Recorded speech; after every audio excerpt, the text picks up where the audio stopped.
Welcome here in Amersfoort, the Netherlands. You are visiting XRPL Labs and we are building Sum, a non-custodial wallet. And I'm Wietse, the founder of XRPL Labs.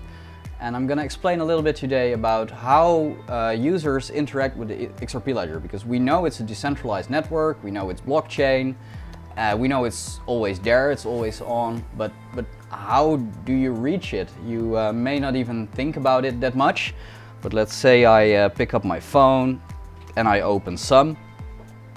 I can just see my balance, my trust lines, and watch my transaction history, send new transactions to the network. You may use XRP Toolkit, and if you view your accounts, you see the same balance, the same transaction history. You might use Bithump, a famous transaction explorer, blockchain explorer. Just look up your account and again, your balance, your transaction history. And we know it's always there, you're always looking at the same information because it's on this decentralized blockchain network, the XRP Ledger.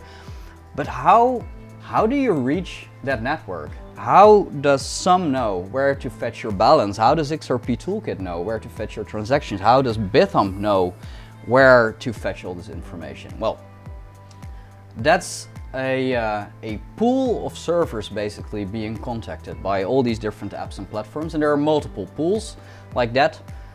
Ripple's running one, the XRP Ledger Foundation is running one. You can run your own if you like. If you fetch a package of the source code powering the XRP Ledger, you can just run your own node in a couple of minutes, but I mean that's not really user friendly and you don't want to keep your computer online all the time.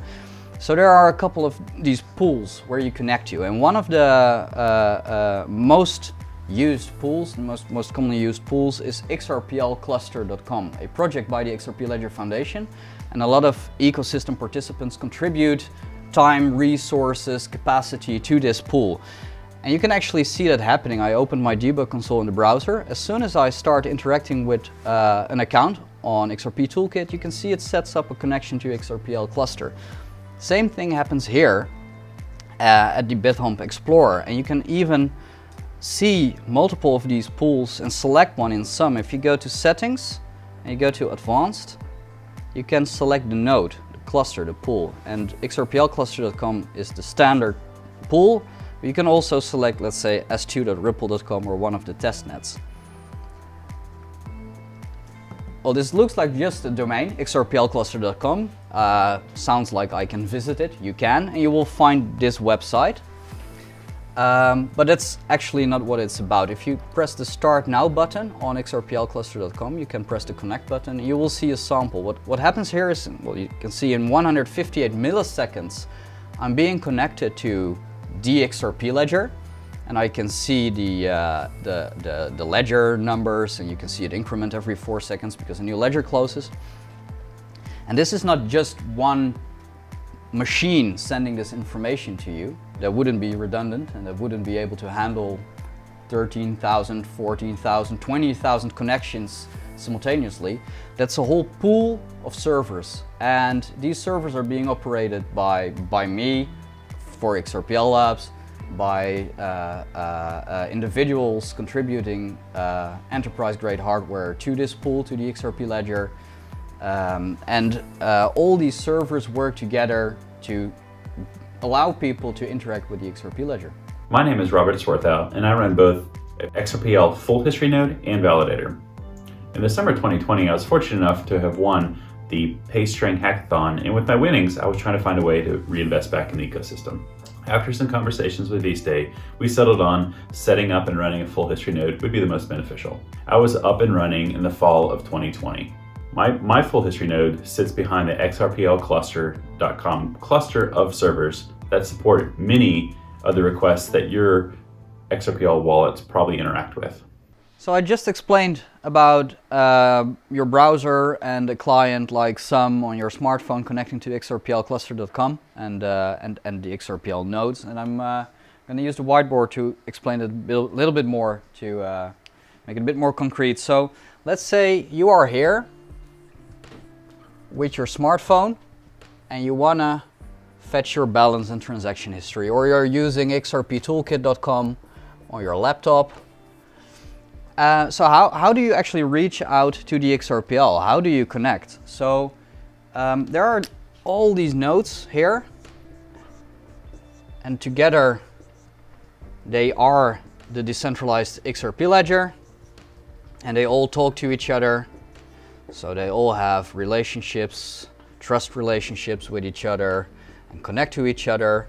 And if one of them drops off, that's not a problem, because they have connections using another route as well. And you actually need to reach out to one of these nodes, or like I said, you can run your own, which isn't really feasible because you got to keep it online all the time and got to keep it in sync. So there are these entry points basically to the XRPL ledger, like XRPLcluster.com. So your phone or computer reaches out to one of these known entry points. And then this entry point, XRPLcluster.com or one of the others, has a connection to a whole bunch of these nodes everywhere around the world. And some of them may be working just fine, some of them may be temporarily offline. I mean, it can be for upgrades or something unexpected. And they're all either really close to you or farther away, because I mean, I'm in the Netherlands and one of them is running in Australia. So you reach out to this cluster and it will check where you are, what your latency is, where one of these other nodes are, and it will then loop you to one of these nodes. So then a connection is set up between you and one of these nodes. And now if you ask if you send certain queries, they will be sent to this machine, and this machine will reply them, like, what's the current ledger index? What's my balance? What's my transaction history? So it's really important that there are these entry points, because they are your gateway to the XRP ledger. They are not necessary, but they make it a whole lot easier to connect to the XRPL. So these blocks, these machines, what are they? They can be any computer. You can run the source code powering the XRP ledger on your laptop, but you got to keep it online all the time if you want to interact with the XRP ledger. So these machines online all the time, always with capacity to serve clients, they are servers. And behind me, you, there are a few examples. Now, of course, these machines usually run in a data center with good cooling, good power, infrastructure to the internet. These are new ones and I'm installing them, so they're running here at the office, allowing us to shut down the heater without getting cold. Running a full history node on a day-to-day thing varies. Some days there's more to do than others. You might update RippleD or operating system patches, as you would with any other sysadmin activities. Other days, quite honestly, I don't have to check it, knowing that I have good monitoring in place. One of these machines, there's one right here. This is actually a tower of 11 of them. One machine, not that high, they're all the same shape because that's how you rack them in a data center. And every machine has a bunch of hard drives, memory, CPU, all the things you can find in a normal computer. They're basically like any other computer you use at home, except there's a lot of hardware, a lot of capacity in one of these machines. I'll take you to one of these machines. What you see right here is a machine with a lot of memory and a lot of hard drive capacity, and they're really, really fast hard drives because that's what the XRP ledger needs. So each one of them is equipped with 8 hard drives of 4 terabytes, and these are full history machines. The ones you saw right there, they have only 2 hard drives. They're non-full history machines. Full history machines know all the transaction history from the inception of the XRP, back to the inception of the XRP ledger. So if you query your transaction history, you scroll down in some, you will actually be sending your queries to one of these machines. And by the way, XRPLcluster.com makes sure that based on the query you're sending, you're always getting looped to a machine that can handle the query correctly. Those machines there, they're non-full history, and they will answer your requests about the current state of the XRPL. What's my balance now? What are my trust lines now? What's the content of the offer book for a certain market right now? and they're configured to be optimized for handling that kind of query. Now these machines, each one of them simultaneously handles about 2,000, 3,000 clients. But you don't want to max it out, because that's when a connection becomes flaky. So XRPL cluster distributes all the queries across a whole number of machines. There are 24 machines powering XRPL cluster right now, 24 full history machines, and another 20 non-full history machines, and 3 machines answering pathfinding and order book queries. And then 8 more of these machines doing only transaction submission. That's over 200% more capacity than we had a couple of months back. We increased the capacity significantly thanks to a lot of generous community donations as well. There's a great community around the operators of full history nodes, and we are always sharing ideas on how to improve the situation and make things better for all users. If you're interested in supporting running a node, the best way to probably support is just donating to the recent project that vState was tweeting about. It takes a lot to run a node, and just a few dollars or euros or whatever your local currency is helps support this great community. Thanks. If you look on my screen, you can see a status dashboard for XRPLcluster.com. Horizontally are all the nodes running right now. You have the full history nodes, pathfinding nodes, non-full history nodes, submission nodes. And vertically you'll see the edge locations, the entry points behind XRPL cluster. I mean, it's a global network. We have users around the world, and you always want to be served by a piece of infrastructure close to you to limit the latency. So we have an entry point in San Francisco, in New York, in London, Germany, Singapore, Bangalore, and Toronto.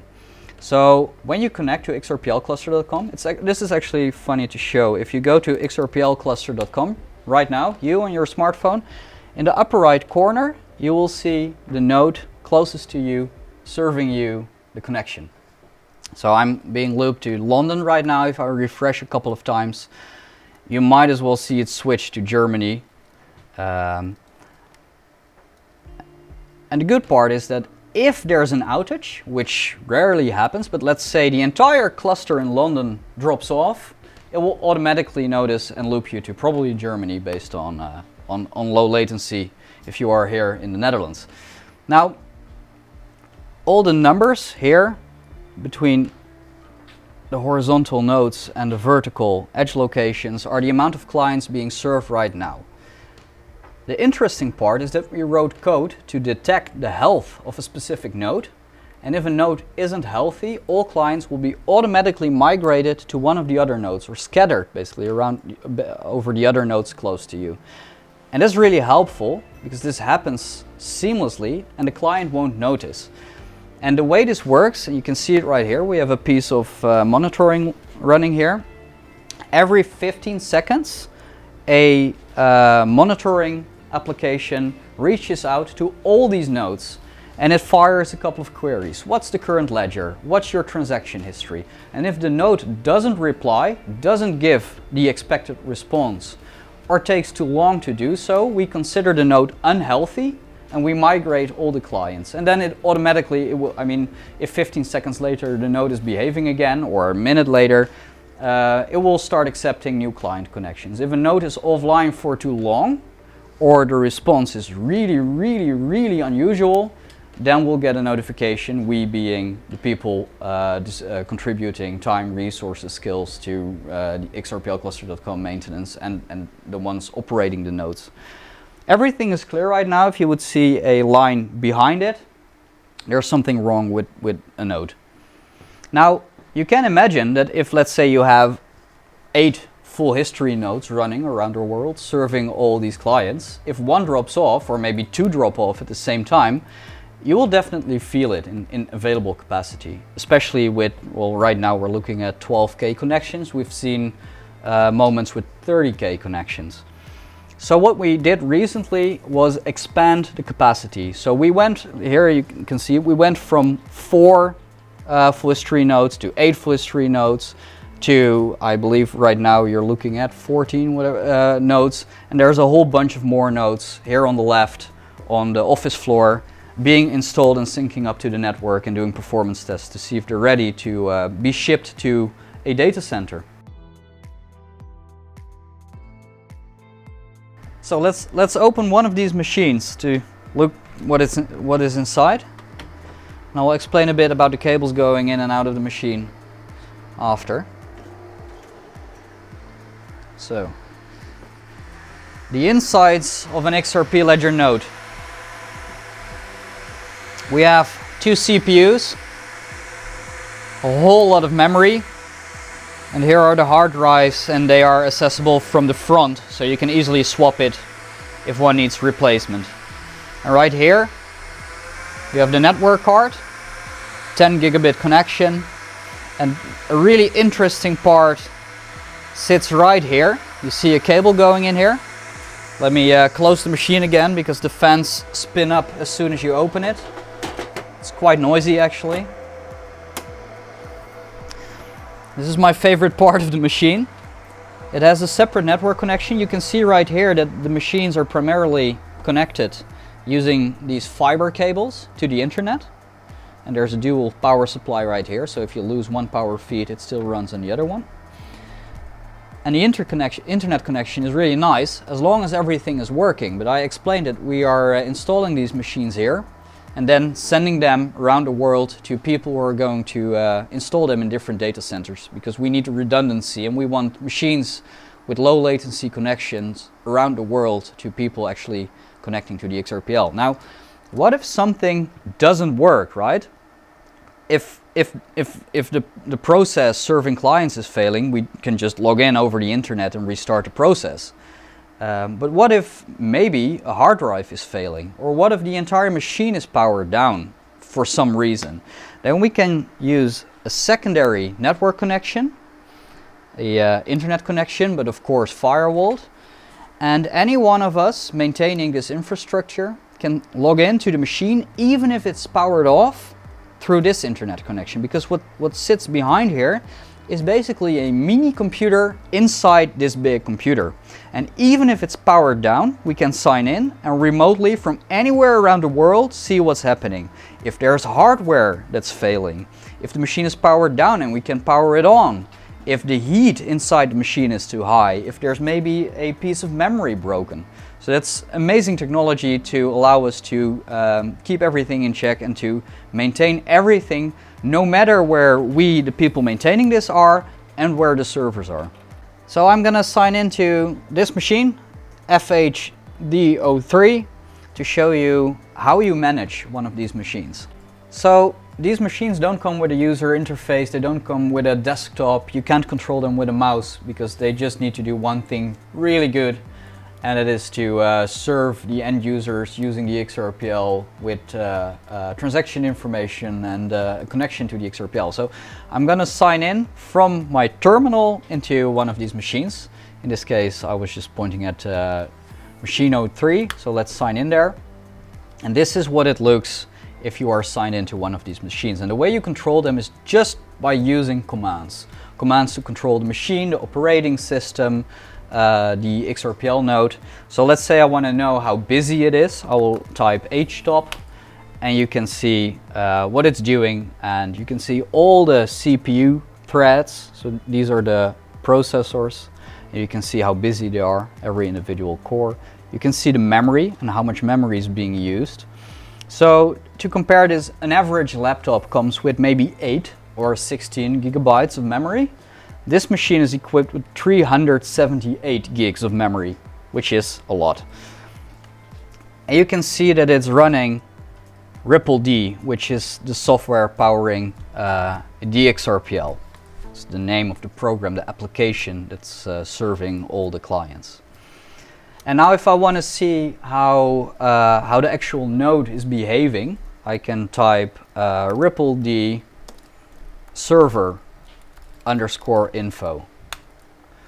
And you get all this information about what it's doing. So you can see that it is running version 181, that it has this entire range of ledger information, the jobs that it's currently doing, processing in the background, like writing information, reading information, requesting information from other nodes on the network, and getting new ledger and transaction information. And you can see some stats about the fees on the network. I mean, the fees the validators are voting on. So all these machines are connected to each other, and you can see how one of these machines now interprets the state of the ledger.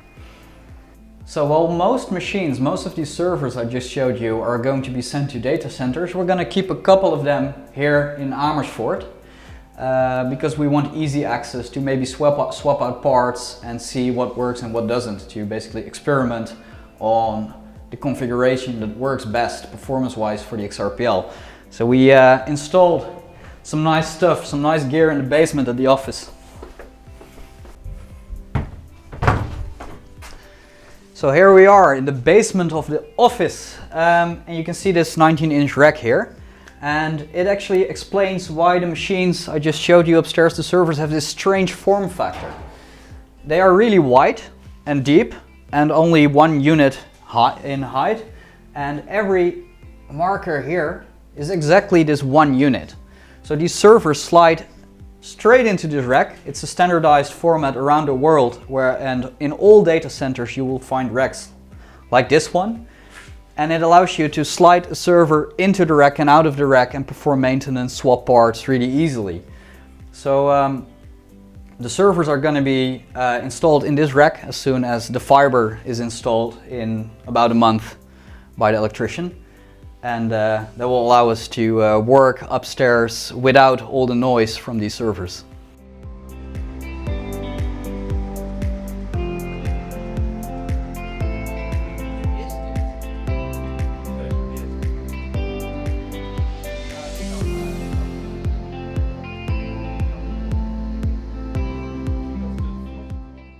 That one felt pretty good.